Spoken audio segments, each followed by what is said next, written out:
Hello there, welcome to the testing notebook. It's the second test, the second of two, the last test before the Australian Grand Prix, the 2016 season gets underway, and it's day one. Only one part of the notebook today because I've been involved with some special projects, more of which throughout the season. Some very exciting special projects. Anyway, so we'll be back to full length, half an hour tomorrow. But let's get on with it. Let's start with Red Bull Racing, shall we? Not a bad day for them. P5, 1 minute 25.0, only 69 laps, and that's because they lost a lot of the day with a brake fire. Now that was down to, we think, a brake duct breaking, if you like, and so they had to actually, the rear brakes caught fire. It kept them off the track for a good 2 hours while they changed the rear brake ducts and got everything sorted out. But still, it's Danny Kvyat in the car for the first couple of days, and they worked to repair the rear brakes. We think they've got a new rear wing, certainly a new rear wing end plate on the car as well. But otherwise, it wasn't such a bad day. They have been sorting out a second chassis, which is important. All the teams will be doing that here because, of course, they need to have two chassis ready to go. And its first test was done on one chassis. The second test will be done on another chassis. And just to remind you, the drivers are sharing a car, so it's the same chassis that's used from day to day. So Danny Kvyat, as I say, P5, not so bad, but down a few on laps. He was saying the engine is reliable though, which is good.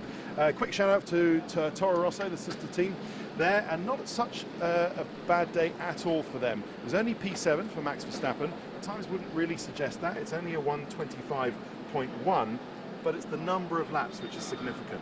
144, and that's after they had a little bit of problem late on in the second test, but it's been much more positive today. Max Verstappen, they've been they were only second to Mercedes on terms of mileage of the last test, and they've carried on in that vein, which is really, really good for them. They launched the car in the livery that they're going to race with here, so we're back to that prancing bull designed by that Austrian chap, I think he is, Jos, and it looks pretty much the same, except what you will notice is that there's no Cepsa, Spanish oil company, on the car, so they are down from some support, some sponsorship. I think it's part of the Abu Dhabi Sovereign Wealth Fund. They're not actually with Toro Rosso anymore, so what it does mean is that you'll see a few different sponsors, or rather some fewer sponsors on the car than you've seen recently on the Toro Rosso.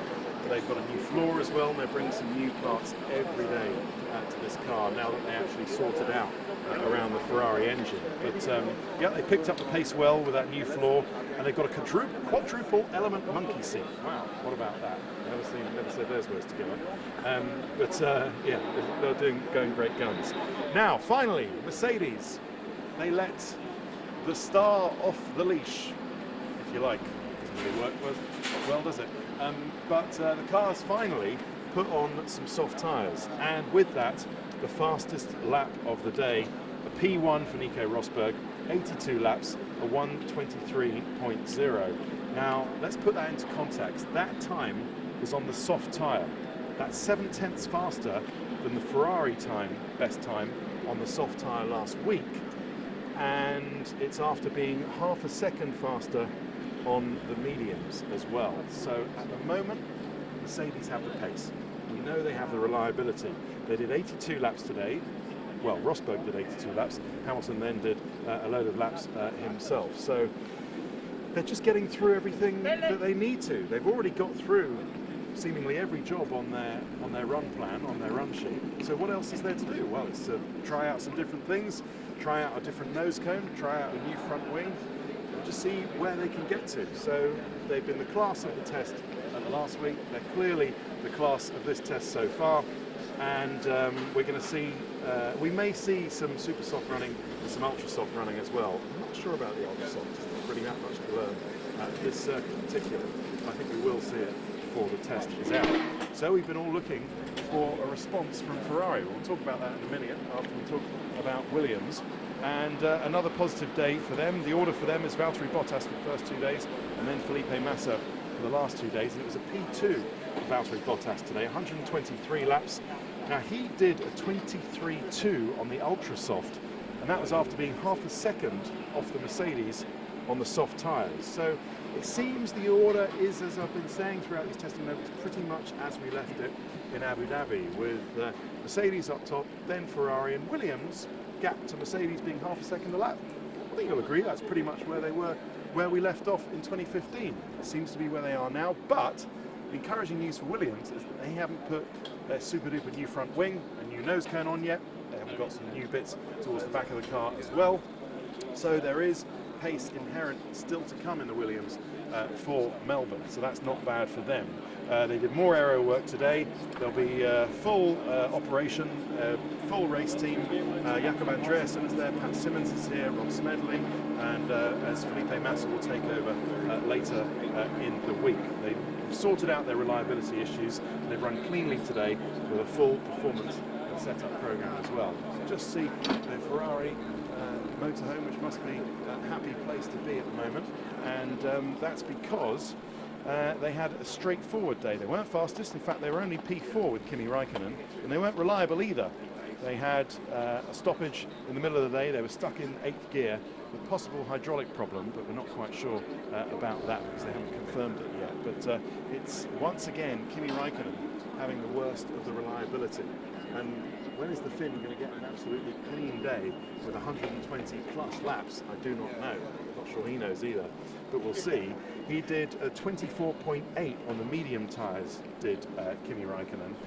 We do believe they've got a new front wing. At least there were some little streaks underneath it which were just newish, because they were back-to-backing an old front wing and a nose cone and a new front wing in the pit lane during the session, so they're certainly testing that off. James Allison is here to see the latest developments out of the wind tunnel as well, so we'll hope for better things from Ferrari as well. But really, it's time for Ferrari to actually make a response.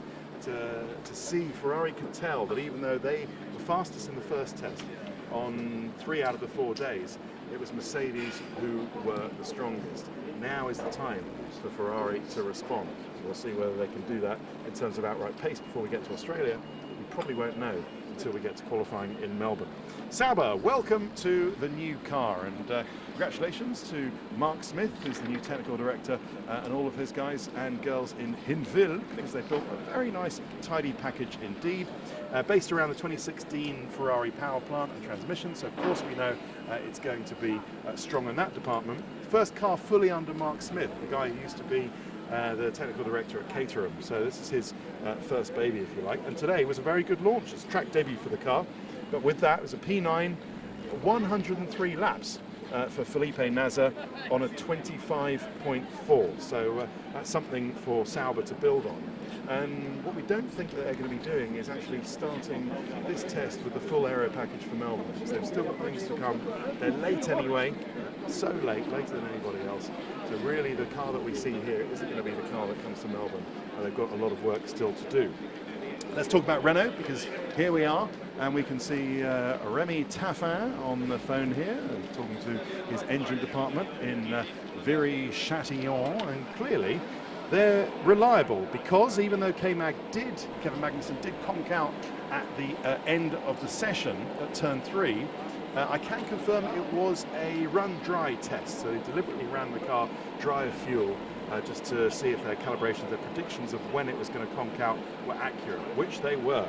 So that's not too bad. 119 laps, not a bad day at all for them. P10 at 25.7. What they don't have is ultimate pace yet. Are they going to get it? Probably not until later on in the season. Manor Mercedes, 45 laps for them, a 27.6. Slowest of the day for Rio Haryanto. They only did 2 laps in the morning because they had an oil leak, so that wasn't too successful a day for Manor Mercedes. And they did announce or confirm that Jordan King was going to be carrying on as their test and reserve driver. No surprise there, because his dad is one of the co-owners at Manor Mercedes. But they did also have Pascal Wehrlein around, but I saw him sort of glad-handing in the Mercedes motorhome, so clearly still. I wonder if he's kind of the Mercedes reserve. Obviously, it's ridiculous. You couldn't be able to take Verline out, say if Rosberg or Hamilton fell down the stairs and he needed replacing at a short notice on a race weekend. But then my question is, who is the Mercedes reserve? I guess it's Esteban Ocon, the Renault test driver. Well, that's a strange flick, isn't it, from allegiances? Anyway, yeah, so Rio Haryanto still getting up to pace in his manner, which leads us to McLaren, because this is well and truly Fernando Alonso's manor around here. Yes, boom boom. And it's Fernando today, Jenson Button tomorrow, Fernando the next day, Jenson Button the last day. They've got new side pods because they're having to run different bits on the engine from Honda. This is much closer to the Australia Grand Prix spec on the power plant on the engine for McLaren Honda. So they have got some improvements. As we said at the last test, they'll decide which bits from test 1 and which bits from test 2 they put together, and that will be the power unit package together with the MGU-H, the MGU-K, the battery, the energy store, all the rest of it, the ICE, which actually goes to Melbourne. But the car did indeed stop on track with a control electronics failure. It also had a telemetry failure, so they couldn't tell what was going on.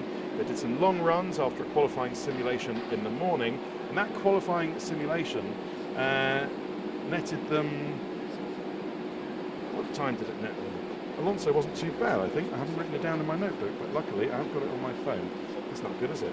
Alonso's time was, bear with me everybody, Simon, yes. He was P3 on a 1:24.7. So there we go, that is a good 2 and 7/10 slower than the Mercedes. And I think that's a bit of progress from McLaren Honda.